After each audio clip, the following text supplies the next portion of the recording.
Welcome dear learners. क्या आप भी एक टीचर असिस्टेंट है या फिर आप एक टीचर असिस्टेंट बनना चाहते हैं या फिर आप जनरली इंटरेस्टेड हैं कि यार चलो देखते हैं कि एक टीचर असिस्टेंट के रोल्स एंड रिस्पॉन्सिबिलिटीज़ क्या होते हैं, वो कमाते कितना है एंड सो ऑन। ठीक है, अच्छा जी, एक मैं सिंपल बात बता दूं, मैंने जो है वो डिफरेंट टीचर असिस्टेंट से बात की जो कि पाकिस्तान के अलग अलग यूनिवर्सिटीज़ में पढ़ा रहे हैं। तो मुझे ये देखने को मिला कि एक टीचर असिस्टेंट पाकिस्तान में नॉर्मली 25K से लेकर 35K तक पढ़ाता है, डिपेंडिंग ऑन द यूनिवर्सिटी जहाँ पर आप पढ़ा रहे हैं।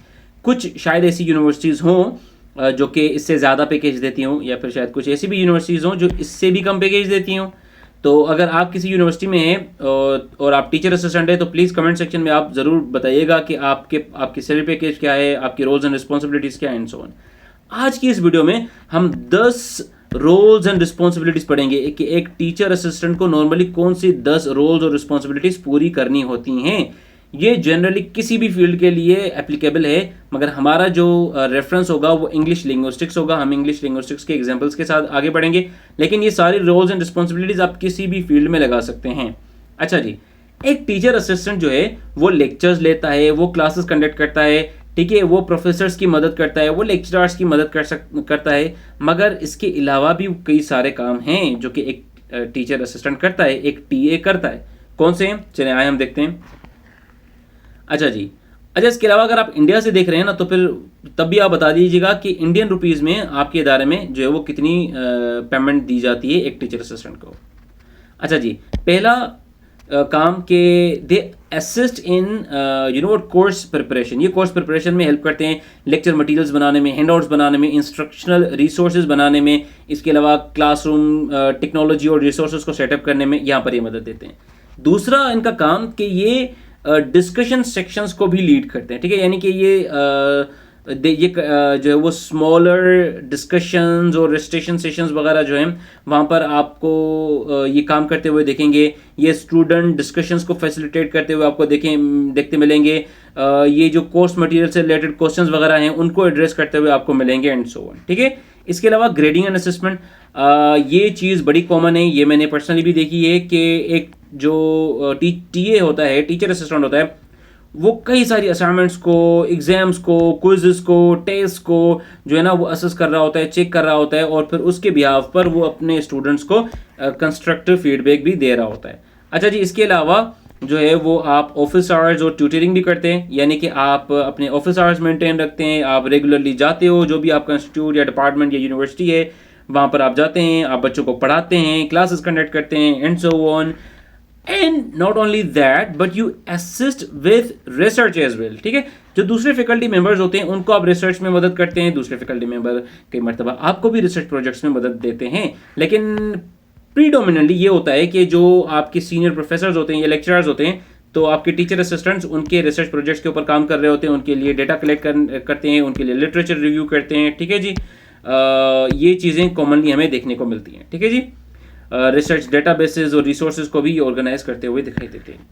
नॉट ओनली दिस बट जो टीए हैं, हमने ये देखा भी है कि वो एडमिनिस्ट्रेटिव सपोर्ट भी देते हैं जिस भी इदारे में वो काम कर रहे हैं। ठीक है, वो एडमिनिस्ट्रेटिव सपोर्ट भी देते हैं, यानी कि वो लॉजिस्टिक्स में सपोर्ट देना, अटेंडेंस रिकॉर्ड्स रखना, कोर्स को अपडेट करना, ठीक है, लाइक मैनेजमेंट सिस्टम के ऊपर जाके, एलएमएस के ऊपर जाके चीज़ों को बेहतर करना, बच्चों से कम्युनिकेट करना, उनकी रिक्वायरमेंट्स के बारे में, उनकी डेडलाइंस के बारे में, उनकी इवेंट्स वगैरह के बारे में हेल्प करना, मेंटोरशिप देना, गाइड करना एंड सो ऑन।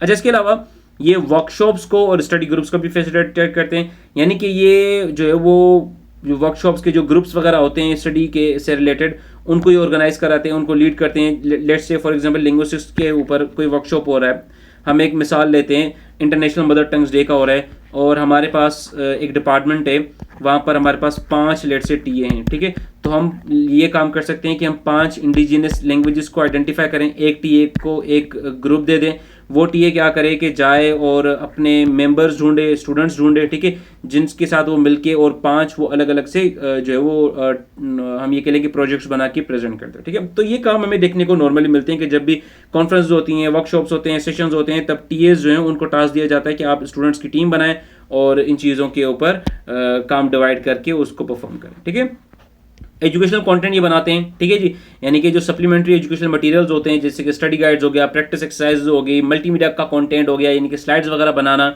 ये काम भी टीए आपको करते हुए आप देखते हैं कि टीए ये काम भी कर रहे होते हैं, ठीक है।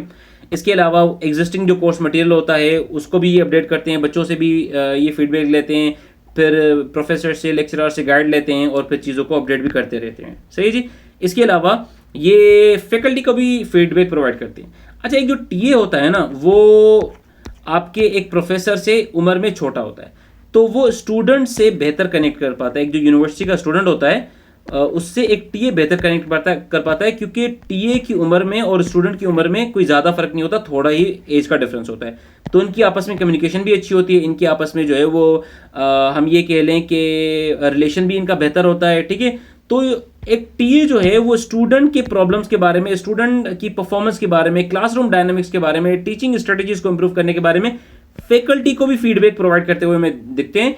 कई मरतबा फैकल्टी वाले खुद बोलते हैं टीएस को कि आप जो है वो ये फलां सर्वे करें या बच्चों से मिलें और उनसे बात करें और फिर हमें फीडबैक प्रोवाइड करें कि आखिर बच्चे इस फलां चीज़ के बारे में, फलां काम के बारे में जो है वो क्या फील करते हैं एंड सो ऑन, ठीक है जी। अच्छा, इसके अलावा ये अब क्योंकि इनका कनेक्शन अच्छा होता है स्टूडेंट्स के साथ, तो ये स्टूडेंट्स को मेंटोर भी बहुत करते हैं और स्टूडेंट्स को जो है सपोर्ट भी बहुत करते हैं। एक प्रोफेसर शायद एक स्टूडेंट को इतना ज़्यादा टाइम ना दे किसी भी इदारे में जितना एक टीए दे सकता है, क्योंकि टीए जो है वो बहुत ज़्यादा स्टूडेंट से खुद को कनेक्ट भी कर पाता है और स्टूडेंट भी टीए से खुद को कनेक्ट भी कर पाता है, एक दूसरे की प्रॉब्लम्स को ये बेहतर समझ भी सकते हैं, ठीक है। तो ये स्टूडेंट्स को मेंटोर भी करते हैं, स्टूडेंट को सपोर्ट भी करते हैं डिफरेंट करियर पाथ्स के ऊपर एंड सो ऑन, ठीक है जी। तो ये चीज़ें हमने डिस्कस की।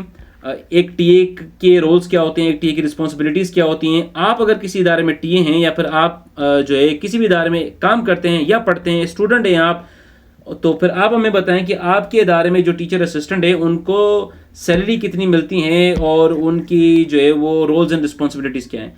मैंने लिंग्विस्टिक्स में जो है वो थोड़ा देखा और उसके अलावा सोशल साइंसेज में भी देखा।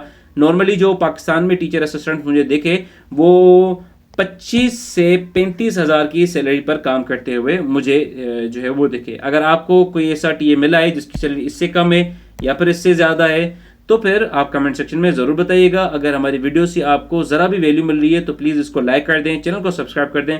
मिलते हैं आपसे अगली वीडियो में, जब तक देखते रहें your language tutor. Thanks for watching.